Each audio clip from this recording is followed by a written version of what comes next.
Assalamualaikum warahmatullahi wabarakatuh.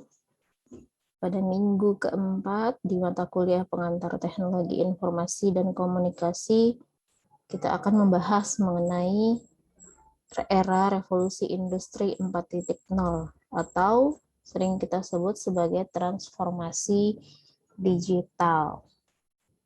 Untuk minggu ini, pembahasan kita adalah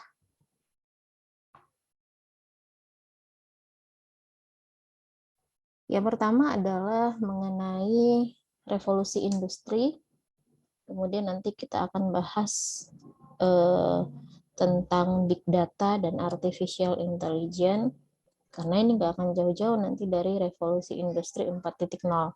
Kemudian kita juga nanti akan membahas tentang internet based society, kemudian digital economy, era disruptif seperti apa, frame life cycle, dan generasi milenial ya. Nah, ini yang akan kita bahas mengenai topik minggu ketiga, yaitu menyongsong era revolusi industri 4.0. Nah, yang pertama adalah di revolusi industri ya. Nah, kita kan sekarang sudah berada di persiapan ya, artinya kita sedang mempersiapkan revolusi industri 4.0 di sini. Nah, ternyata revolusi industri itu sudah terjadi dari tahun 1784 ya.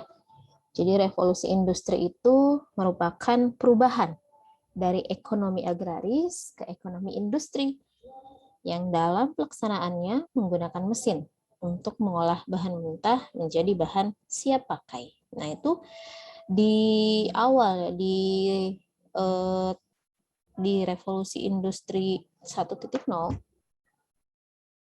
revolusi ini berhasil merubah sistem kerja manusia dari tenaga otot menjadi tenaga mesin. Itu di awal banget. Nah, revolusi industri ini ditandai oleh dampak-dampak yang revolusioner pada sektor ekonomi dan sosial politik. Di awal, di tahun 1700-an,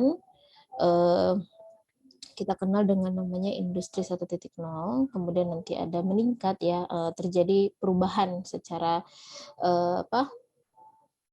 revolusioner ya, mulai dari industri 1.0, 2.0, sampai dengan sekarang kita lagi persiapan ke 4.0. Nah, kita lihat dulu satu-satu.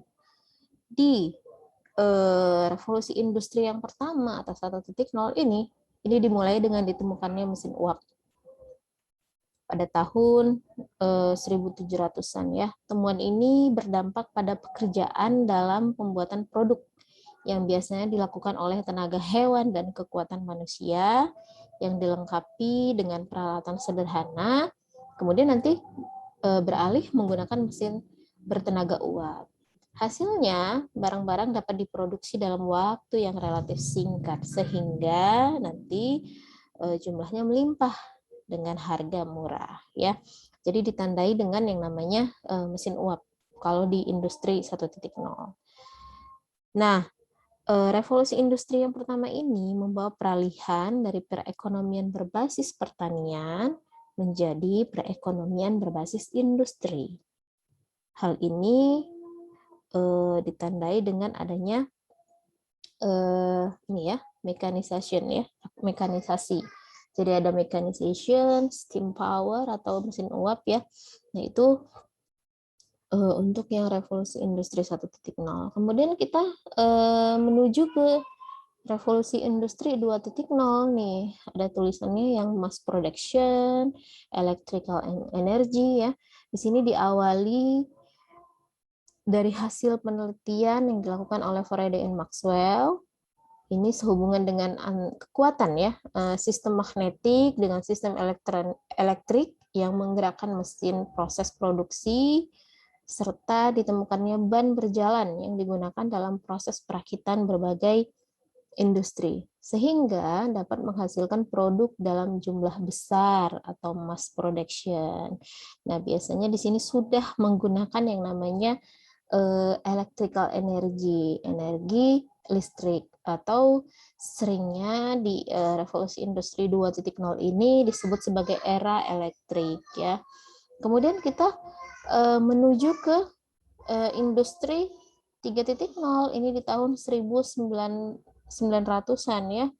Ada komputer sudah muncul di sana. Jadi di revolusi industri 3.0 ini dimulai dari temuan internet dan komputer yang mempengaruhi pola komunikasi dan peredaran informasi di masyarakat. Juga temuan robot yang menggantikan tenaga kerja manusia dalam proses perakitan, namun masih dikontrol oleh human operator atau ada operator yang masih mengontrol ini. Jadi biasanya di era industri 3.0 ini sering disebut sebagai era otomatisasi ya. Jadi dia sudah dibantu oleh robot dan komputer. Tetapi proses ya atau operatornya masih menggunakan manusia. Nah, kemudian sekarang kita siap-siap nih berada di revolusi industri 4.0. Kita harus siap-siap di sini, mau nggak mau nih. Nah, di revolusi industri 4.0 terjadi ketika robot yang terkoneksi dengan sistem komputer dilengkapi dengan yang namanya machine learning algoritma yang dapat belajar dan mengontrol robot itu sendiri tanpa adanya inputan atau bantuan dari operator manusia tadi. Nah, ini yang sering dikenal dengan yang namanya artificial intelligence. Jadi di sini ada artificial intelligence. Kemudian ada yang namanya Internet of Things. Artinya di industri 4.0 ini sudah menerapkan internet. Internet itu sudah sebagai makanan sehari-hari gitu, nggak sekedar jadi dia dimanfaatkan di dalam sebuah industri ya. Nah, pada dasarnya revolusi industri 4.0 ini merupakan penyatuan dunia online dengan industri produksi, sehingga ini terkenal nih di industri 4.0 sebagai revolusi industri digital ya, digital.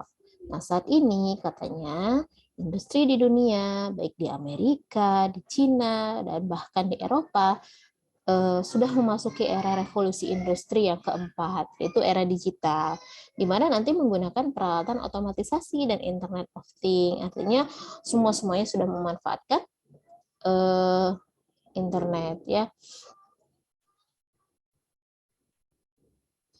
Nah, revolusi industri yang diawali dengan keberhasilan menemukan teknologi yang mempermudah kehidupan manusia di kemudian hari, artinya bisa menimbulkan permasalahan yang meresahkan. Kenapa? Karena nanti dapat menimbulkan hilangnya beberapa jenis pekerjaan tertentu ya, karena revolusi industri ini. Jadi yang tadinya ada human operator, di revolusi industri 4.0 ini human operator kan udah nggak dipakai lagi nih. Ini semuanya sudah digital ya, semuanya tanpa orang. Jadi bisa mengalami yang namanya keresahan di dalam masyarakat, beberapa jenis pekerjaan itu akan hilang. Nah, tapi mau nggak mau seperti itu ya. Jadi gimana sih caranya supaya yang human operator tadi kita pindahkan ke bagian-bagian yang lain yang masih membutuhkan human operator. Itu ya, di revolusi industri. Kemudian, ketika berbicara masalah revolusi industri, artinya kita kan sekarang menyongsong revolusi industri 4.0. Itu nggak jauh-jauh dengan yang namanya nanti kita harus berhubungan dengan yang namanya data. Ya, karena semuanya tadi kan sudah digitalisasi, artinya semuanya sudah terkoneksi secara online, maka kita membutuhkan yang namanya data. Dan data ini tidak hanya data yang kecil ya, atau data yang biasa ada di aplikasi data, tapi data yang besar atau sering kita mendengarnya sebagai big data ya. Big data adalah istilah umum untuk segala kumpulan himpunan data dalam jumlah yang sangat besar dan kompleks, sehingga menjadikannya sulit untuk ditangani atau diproses jika hanya menggunakan manajemen basis data biasa atau aplikasi pemroses data yang tradisional. Jadi big data berarti datanya adalah besar ya. Big data ini katanya bisa dibilang sebagai sebuah konsep untuk kemampuan kita untuk mengumpulkan, menganalisa, dan mengerti jumlah data yang cukup besar yang datang setiap harinya. Big data ini merekam semua data serta kegiatan yang pernah dilakukan untuk kemudian memprediksi apa yang mungkin terjadi di masa mendatang. Ketersediaan dan penggunaan big data tidaklah terhindarkan dalam bisnis mendatang. Karena yang tadi saya katakan, semuanya kita sudah online, sudah digitalisasi. Artinya semua yang kita kerjakan secara online ini direkam. Kemudian disimpan. Berapa banyak yang tiap hari ya, setiap hari kita menggunakan data-data itu semuanya disimpan. Nanti kita lihat ya contoh penggunaan daripada big data. Banyak perusahaan konvensional yang sudah mulai beralih ke media online karena media tersebut mudah diakses, baik perusahaan kecil ataupun perusahaan besar. Itulah makanya kenapa data ini makin lama makin besar, karena semuanya sudah secara online. Artinya kita sudah di dalam era Internet of Things, di mana-mana terkoneksi dengan internet. Nah, apa sih contoh-contoh penggunaan dari big data ini? Ada banyak sekali. Yang pertama adalah misalnya penggunaan internet. Nah, teman-teman kan menggunakan internet setiap harinya. Baik kuliah, baik untuk shopping, belanja ya. Jadi kita semua terhubung dengan internet setiap harinya. Kita juga sering menggunakan Google untuk mencari informasi ya. Nah, data-data hasil pencarian tersebut juga merupakan data yang harus disimpan. Itu nanti disimpan sama Google. Jadi nanti data tersebut yang akan diolah sama Google tersebut. Datanya banyak, berapa orang yang mengakses Google setiap harinya, itu disimpan. Itu contoh yang pertama. Contoh yang kedua adalah ketika teman-teman menggunakan smartphone ya. Sekarang hampir semua orang sudah punya smartphone atau tablet. Smartphone sebenarnya memiliki jumlah data yang sangat besar, bisa menyimpan telepon, SMS, WhatsApp, aplikasi-aplikasi yang ada di handphone, itu dikumpulkan datanya untuk keperluan bisnis dari perusahaan tersebut. Misalnya nih, kita punya aplikasi GPS ya, atau misalnya Google Maps. Jadi kita kan butuh data ya di sana. Ngapain sih kita buka aplikasi GPS ya? Cari lokasi nggak macet gitu kan, wilayah mana yang nggak macet. Itu adalah sebuah data. Sehingga data-data itu nanti dikumpulkan yang berhubungan dengan hasil searchingan kita, itu dikumpulkan, itu disimpan sama aplikasi GPS tersebut untuk mereka olah lagi gitu kan. Setiap hari orang mengakses GPS, maka setiap hari juga perusahaan tersebut memiliki data yang sangat besar atau big data. Kemudian kalau kita sekarang kan di media sosial ya, media sosial baik dia Twitter, Facebook, TikTok, apalagi ini YouTube ya. Media sosial ini sudah menjadi bagian dari hidup manusia sehari-hari ya kan? Kita setiap hari mengakses itu. Update foto, update status yang kita upload di sosial media. Ini adalah bagian dari data. Jadi setiap harinya ada lebih dari 400, misalnya nih, ada lebih dari 400 juta tweets yang dikirim ke Twitter, dan atau juga setiap harinya itu ada misalnya video YouTube yang diupload setiap harinya. Itu merupakan data, dan data itu disimpan oleh perusahaan tersebut ya. Nah, tidak hanya itu aja, biasanya dari sosial media kita juga mendapatkan data tentang kontak, hal-hal yang kita cari, yang kita ikuti, kebiasaan menggunakan media sosial, itu semuanya adalah data yang nanti datanya disimpan. Kemudian contoh penggunaan big data ini adalah di digitalisasi media. Nah, sebelum maraknya kita menggunakan internet nih, mungkin teman-teman pernah mengalami, mungkin kita ketika ingin menonton menggunakan VCD atau menggunakan DVD, mendengarkan musik atau mendengarkan atau menonton video. Dengan begitu biasanya kan kita tidak meninggalkan jejak digital. Tapi sekarang semuanya sudah online. Kamu kalau mau nonton tinggal buka Netflix, mau dengar musik streaming, mau dengar musik Spotify.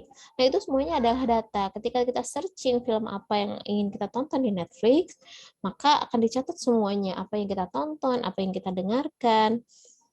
Dan yang ketika data tersebut disimpan akan digunakan oleh pihak perusahaan tersebut. Nanti tujuannya apa? Misalnya tujuannya nanti adalah untuk meningkatkan layanan kepada pengguna Netflix.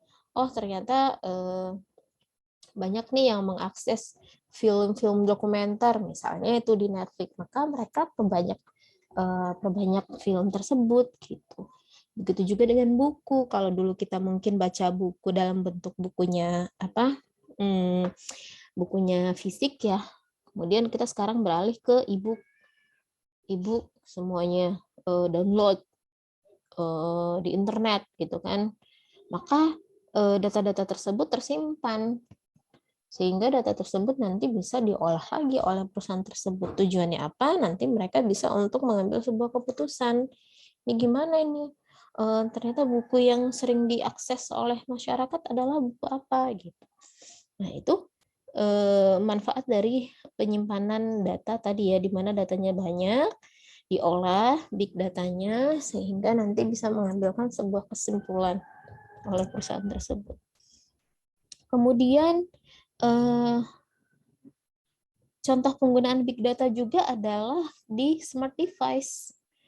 Misalnya kalau kita ke toko elektronik, mungkin kita sering melihat kalau sekarang sudah banyak yang namanya peralatan rumah tangga yang smart TV, atau misalnya smart car, mobil ya yang sudah canggih, atau misalnya rumah pun sekarang udah ada yang smart. Sekarang orang kalau udah kayak ala Korea gitu, masuk rumah pintunya nggak kunci, tapi yang home smart sebutannya, bisa bisa kode-kode, terus nanti rumahnya itu terhubung dengan yang ada di handphone. Jadi misalnya dia mau matikan lampu, dia nggak perlu lagi matiin lampu di saklar yang deket lampu tersebut, dia bisa matikan lampu lewat handphonenya. Itu namanya home smart. Ini sekarang orang-orang sudah banyak loh pakai seperti itu. Nah, itu sebenarnya adalah data, dan data itu nanti akan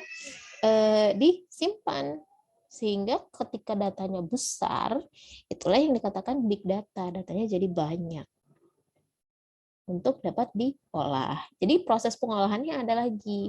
Jadi untuk sekarang kita hanya overview aja, penjelasan luar-luarnya aja tentang big data. Kalau mau detail tentang big data nanti dipelajari lebih lanjut. Kalau untuk sekarang kita hanya overview saja tentang big data. Kemudian di era revolusi industri ini, ketika semuanya terdigitalisasi, atau artinya semuanya sudah mengakses secara online, maka kita butuh yang namanya membuat sebuah robot itu cerdas ya, supaya nanti dia bisa menggantikan orang, human operator tadi. Jadi di dalam proses menuju revolusi industri 4.0 ada yang namanya big data, ada juga yang namanya artificial intelligence. Ini adalah bagian dari gimana sih cara kita menyongsong era-era digitalisasi tadi. Ya. Nah, artificial intelligence atau kecerdasan buatan ini adalah bagaimana membuat mesin yang cerdas dan dapat melakukan hal-hal yang sebelumnya dapat dilakukan oleh manusia. Misalnya mengamati lingkungan dan bertindak sesuai dengan kebutuhan dan bahkan belajar dari tindakan atau aksi tersebut. Jadi dibuatlah mesin tersebut cerdas seperti manusia. Itu yang dikatakan artificial intelligence, kecerdasan buatan. Supaya nanti dia menggantikan human operator tadi. Nah, setelah implementasi big data dalam arti pengelolaan dan analisa data dapat dilakukan dengan baik, tantangan berikutnya adalah bagaimana data itu bisa kita latih. Bagaimana dengan data itu kita bisa melatih mesin untuk dapat belajar sehingga dapat bekerja dan memberikan insight secara otomatis, cepat dan akurat. Maka kita butuh yang namanya tadi artificial intelligence. Terus nanti kita juga akan mengenal yang namanya machine learning, kemudian deep learning muncul dan menjadi tren baru. Jadi nanti kalau kita sudah berbicara masalah artificial intelligence atau AI, juga nanti kita akan membahas masalah machine learning, deep learning ya. Nah, artificial intelligence sendiri itu bukan merupakan hal baru, tetapi bidang ini mulai berkembang dengan sangat pesat dan menjadi sebuah tren setelah munculnya big data tadi. Jadi ya, awal mulanya adalah big data, maka mau nggak mau mesin tersebut kita harus latih biar cerdas menggunakan artificial intelligence. Ya. Nah,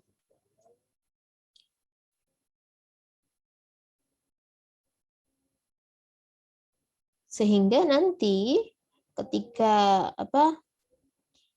adanya big data tadi yang banyak, ketersediaan data yang melimpah yang telah dapat diolah atau dikerjakan oleh big data yang merupakan ini adalah sebuah bahan utama bagi si mesin tadi supaya dia bisa belajar menjadi lebih cerdas. Jadi nanti di dalam bagaimana sih mesin tersebut dibuat cerdas, dia menggunakan artificial intelligence. Nah, ada ini perbedaan antara artificial intelligence, machine learning, dan deep learning. Deep learning, nah kan kalau kita lihat di gambar di sini kan deep learning merupakan bagian dari machine learning. Dan machine learning ini merupakan bagian dari artificial intelligence. Inti ketiganya adalah bagaimana membuat mesin atau komputer menjadi cerdas. Tujuan utamanya nanti mengurangi campur tangan manusia dalam memberikan insight ataupun dalam melakukan berbagai pekerjaan manusia. Artinya semuanya nanti akan dirubah ke dalam bentuk mesin, tapi mesinnya itu harus sudah cerdas ya. Jadi nanti kita mengenal kalau di dalam artificial intelligence ada yang namanya deep learning, ada yang namanya machine learning. Ini ada sebuah quote dari si Vladimir Putin.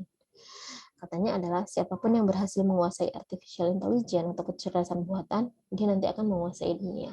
Dan sekarang sebenarnya kita udah lihat ya, sekarang ini baik di kondisi nyatanya ataupun kita nonton film-film fiksi, itu semuanya kan sudah menerapkan seperti artificial intelligence, robot lah, sudah canggih, rumah tangga, peralatan rumah tangga. Pernah lihat kan vakum buat bersih-bersih rumah nggak perlu pakai sapu lagi, tapi dia udah pakai mesin buat bantu kita gitu. Jadi nggak perlu orang lagi disuruh untuk nyapu rumah, tinggal mesin tersebut disuruh nyapu rumah. Nah itu sebuah penerapan dari artificial intelligence tadi, memudahkan pekerjaan ya, mengurangi campur tangan manusia dalam memberikan insight ataupun melakukan pekerjaan dari manusia. Nah, selanjutnya kita lihat ada yang namanya Internet Based Society ya, di mana tadi kan kita sudah katakan bahwa di revolusi industri 4.0 ini adalah era digital ya. Era digital yaitu suatu masa yang sudah mengalami perkembangan dalam segala aspek kehidupan menjadi serba digital. Ini kita semuanya sudah sudah, artinya kita udah nggak digital deh, karena era digital ini adalah kondisi kehidupan atau zaman di mana semua kegiatan yang mendukung kehidupan ini kita sudah dipermudah dengan adanya teknologi. Bisa juga dikatakan bahwa era digital ini untuk menggantikan beberapa teknologi masa lalu agar lebih praktis dan lebih modern. Semakin banyaknya teknologi baru yang dikenalkan kepada masyarakat, maka beberapa teknologi masa lalu otomatis nanti akan ditinggalkan. Contohnya kayak gimana nih? Misalnya nih, zaman dulu kita punya handphone kita ini hanya bisa untuk telepon aja sama SMS. Kalau sekarang kita punya handphone, bisa telepon, bisa kirim gambar, bisa video, kita bisa nonton di handphone, kita bisa belanja lewat handphone, ya. Nah, itu salah satu bentuk dari internet based society, adanya era digitalisasi, menghilangkan teknologi yang masa lalu yang udah nggak kepake dengan teknologi yang sekarang. Kalau di era di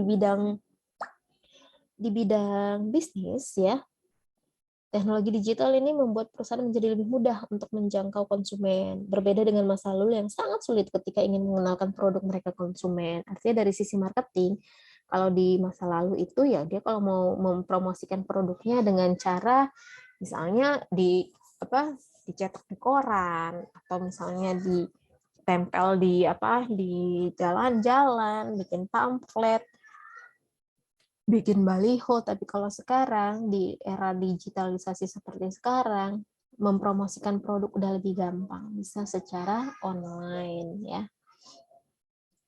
Bagaimana di sisi finansial teknologi nih? Karena kita sekarang di era digital, perkembangan sektor keuangan juga bisa dilihat perkembangannya sekarang ini, ya. Jadi kita itu sekarang nggak perlu bawa duit nih, contohnya nih yang dari sisi finansial keuangan. Kita hanya butuh, sekarang kan sudah banyak aplikasi atau platform yang berbasis dompet, misalnya OVO, GoPay, ShopeePay, di mana nanti duit kita nggak dalam secara fisik, tapi secara digital. Ketika kita ingin melakukan proses belanja, nggak perlu pakai duit cash, bisa dengan aplikasi-aplikasi dana tersebut. Itu perubahan, ya, adanya perubahan di mana karakteristik masyarakat sekarang sudah beralih ke digitalisasi, maka beberapa teknologi yang sudah lama itu sudah ditinggalkan. Nah, kemudian ada yang namanya digital economy. Akhirnya era digital ini membangkitkan konektivitas global, di mana nanti orang dalam jumlah yang tak terhitung ini bisa saling terhubung secara daring dan memberikan respon yang luar biasa. Dan ini merupakan sebuah keberhasilan dalam memahami bagaimana teknologi menggerakkan perubahan. Perubahan ini nanti yang akan memunculkan paradigma baru yang sangat drastis perbedaannya di masa mendatang. Sehingga nanti bisa memunculkan pertanyaan, bagaimana manusia di seluruh dunia memanfaatkan teknologi baginya sekarang dan nanti yang akan datang mau seperti apa gitu. Maka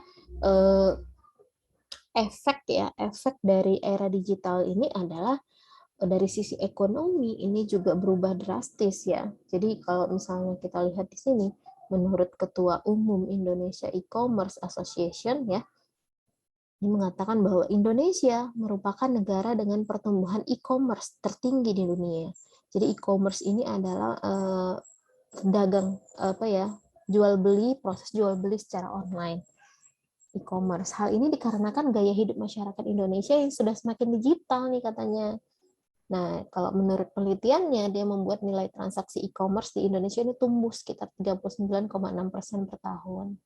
Jadi semakin meningkat, apalagi sekarang di era pandemi, saya katakan era digital ini memudahkan masyarakat ketika nggak bisa kemana-mana, kita masih bisa melakukan yang namanya proses jual beli.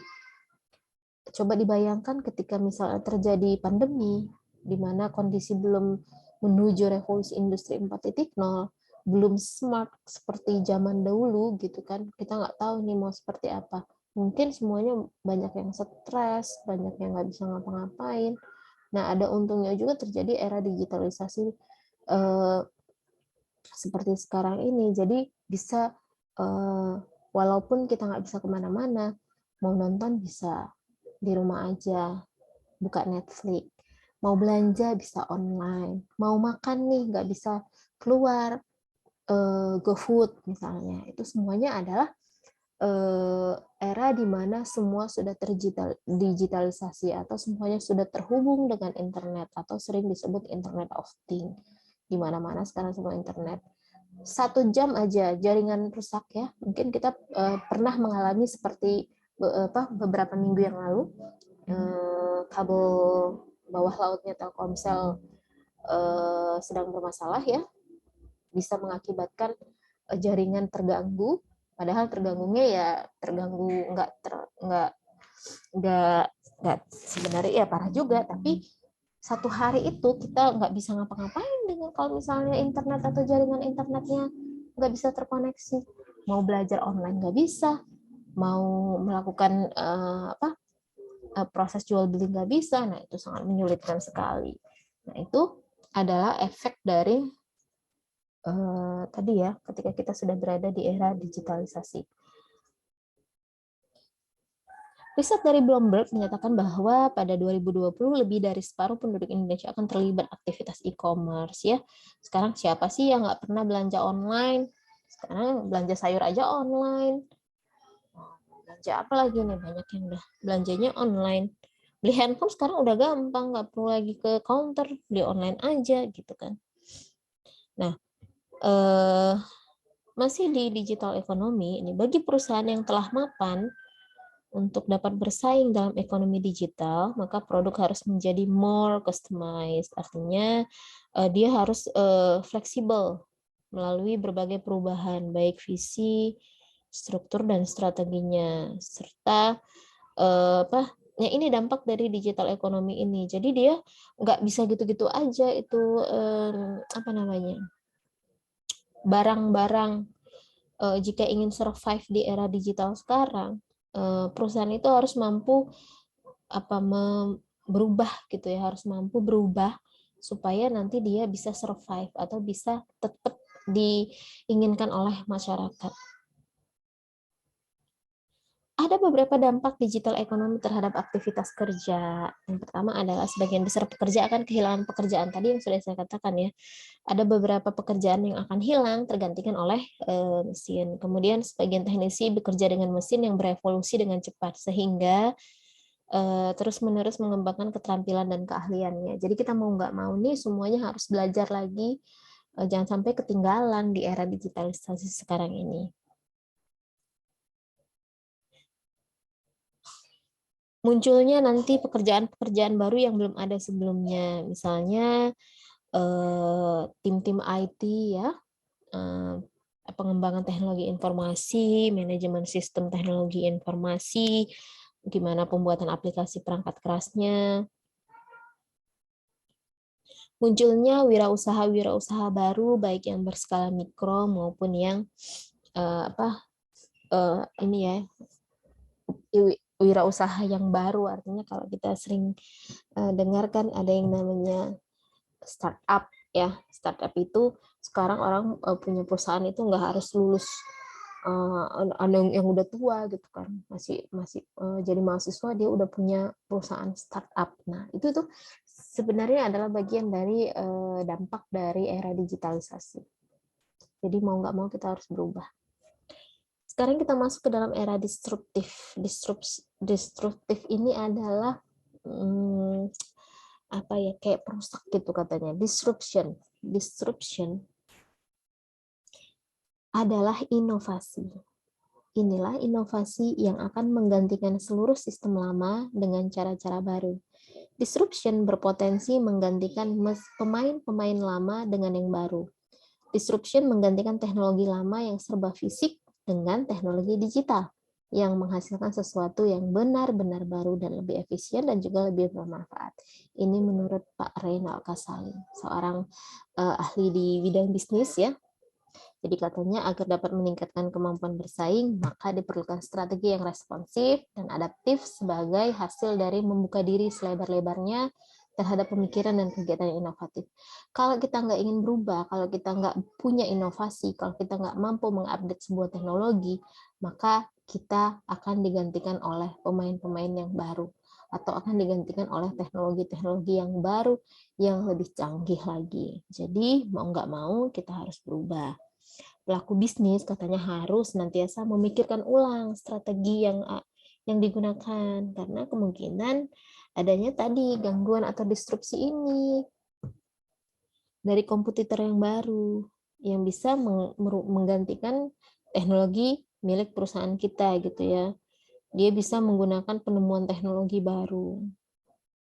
Kita mungkin bisa ambil contoh misalnya kayak Gojek ya.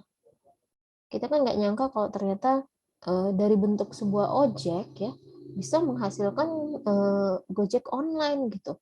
Nggak kepikiran sampai ke sana. Nah, Pak Nadiem Makarim kepikiran untuk itu.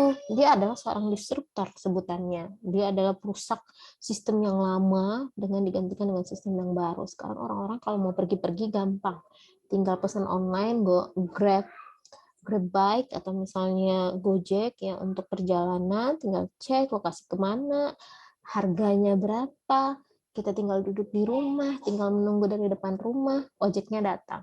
Nah, itu adalah era-era disruptif di mana kalau kita tidak memiliki inovasi di sana, maka kita bisa tergantikan oleh teknologi-teknologi yang baru.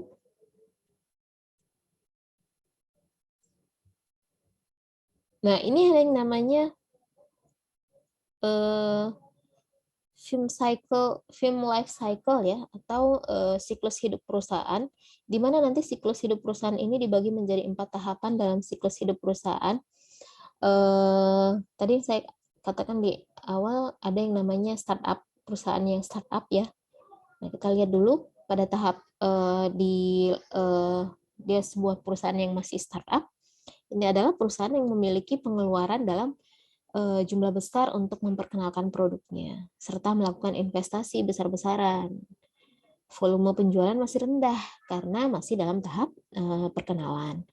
Tingginya pengeluaran yang tidak sebanding dengan volume penjualan yang rendah nanti menyebabkan perusahaan mengalami kerugian.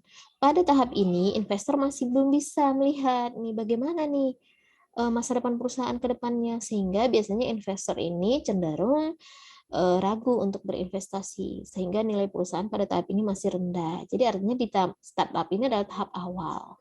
Di sini biasanya para pelaku bisnis ya bermain dengan ini aja strategi-strategi ya.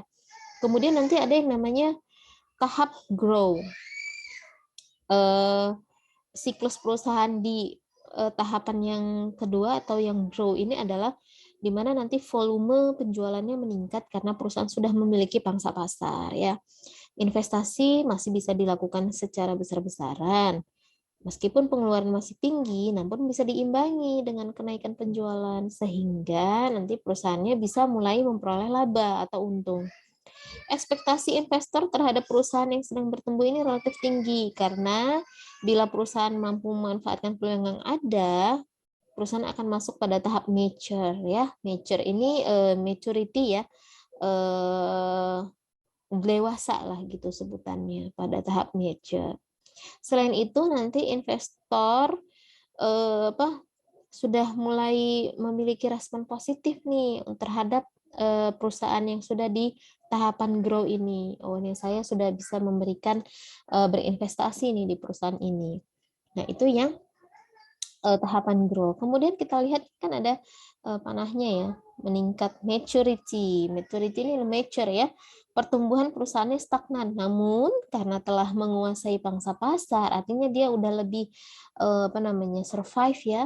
Pangsa pasar, dia sudah punya pangsa pasarnya, maka volume penjualannya tetap tinggi. Walaupun dia stagnan nih. Ya gini-gini aja, tapi karena pasarnya banyak, besar, maka dia volume penjualan tetap tinggi, pengeluaran perusahaan untuk investasi menurun. Disertai dengan tingginya angka pendapatan, menyebabkan perusahaan memperoleh laba dalam jumlah besar. Jadi karena pangsa pasarnya tinggi tadi ya. Di tahap ini umumnya perusahaan membagikan investor berekspektasi mendapatkan dividen dalam jumlah yang relatif besar, sehingga investor ini dia suka nih berinvestasi di perusahaan yang sudah tahap mature ya, dan nilai perusahaan tersebut bisa meningkat. Nah kemudian, nah ini ada grafiknya turun nih ke tahap decline. Decline ini adalah di mana nanti perusahaan tersebut persaingan semakin tajam. dan terjadi kejenuhan akan permintaan sehingga volume penjualan menurun signifikan dan perusahaan mengalami kerugian, dan hal ini bisa berakibat buruk terhadap profitabilitas. Ya, investor mulai merespon negatif nih perusahaan dalam tahap decline ini, karena jika perusahaan tidak dapat melakukan perbaikan atau dia tidak berinovasi, tidak mempunyai strategi yang baik, bisa jadi perusahaan ini mengalami potensi bangkrut ya. Akibatnya nanti investor kurang menyukai berinvestasi di tahap perusahaan yang decline.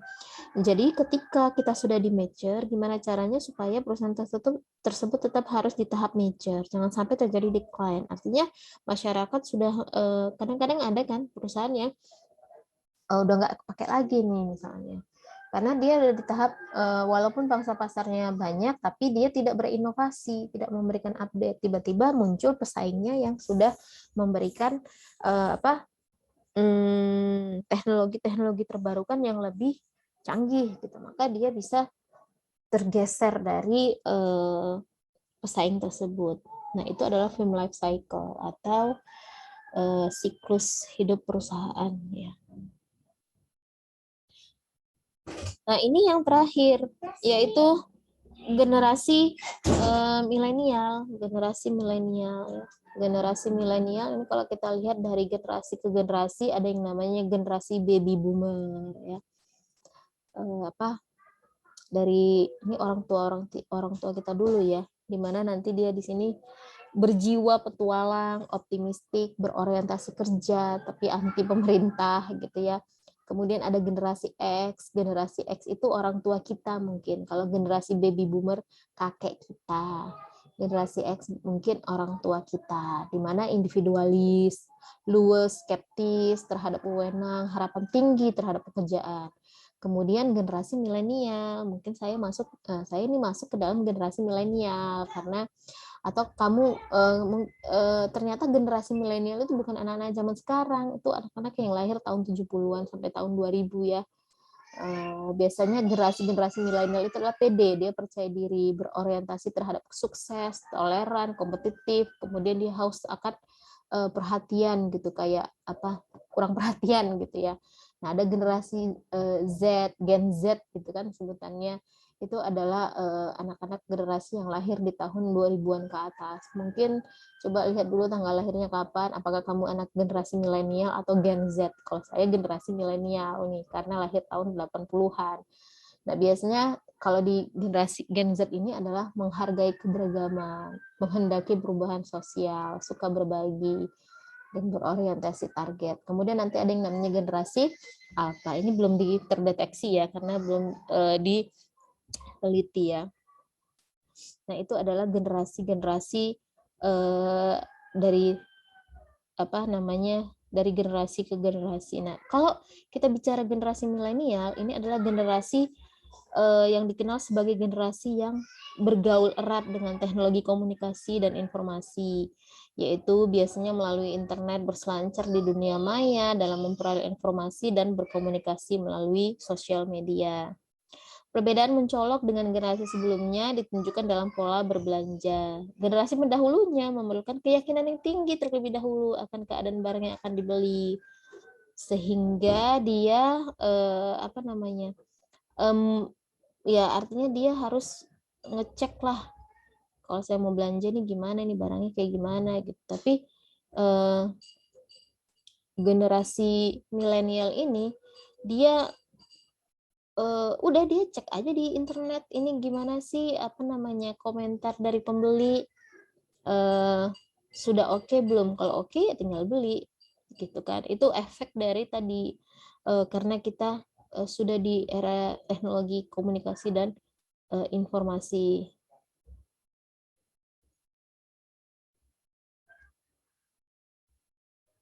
Nah, itu ya.